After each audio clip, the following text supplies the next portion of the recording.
For 8 long years, President Obama waged a relentless war on the fossil fuels that provide us with the abundant, affordable and efficient energy that makes modern American life possible.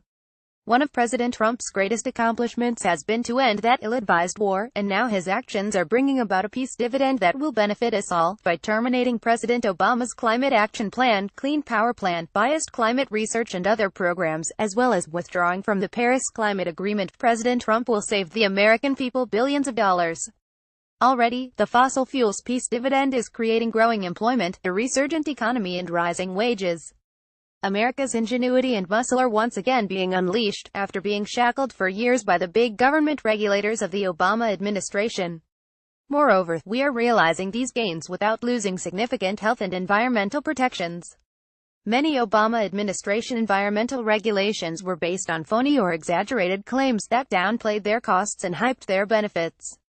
During the Obama years, America was rapidly heading down the same dangerous and extremist environmental path that Germany has chosen. Germany's obsession with climate change and renewable energy forces its families to pay 35 cents per kilowatt-hour for electricity, and requires its businesses to pay 18 cents for the same amount of energy. That cost of electricity for a family in Germany is nearly twice what families already pay for electricity in ultra-expensive California. And German electricity prices are nearly 3 times as high as what families pay for electricity in states like Indiana, Kentucky and Virginia, where electricity is produced by coal, natural gas and nuclear power plants. Ask yourself, are you angry that your monthly electricity bill is too low? The impact on businesses of rising electricity prices would be even more severe if we continued on the Obama path of overregulation of U.S. energy production. The United States as a whole uses 3.5 billion megawatt-hours of electricity annually. At 8 cents per kilowatt-hour, our collective national electricity bill is $280 billion annually. At German or California business and industry rates, that electricity would cost us $630 billion a year. At German rates for families, the cost would be $1.2 trillion. So right there, we have $350 billion to $945 billion in annual potential savings, compared to what we'd pay if the war on fossil fuels had continued. That means millions more workers will be employed, instead of laid off, collect good wages, instead of unemployment and welfare payments, and pay taxes, instead of draining local, state and federal treasuries. Reduced welfare and social service costs will save federal, state and local governments billions of dollars each year. Lower electricity prices mean families will not be driven into energy poverty. Elderly people will not die prematurely because they can't afford to heat their homes properly in winter. Oil and natural gas leasing and production revenues plummeted during the Obama years, from $24 billion in 2008 to less than $6 billion in 2016.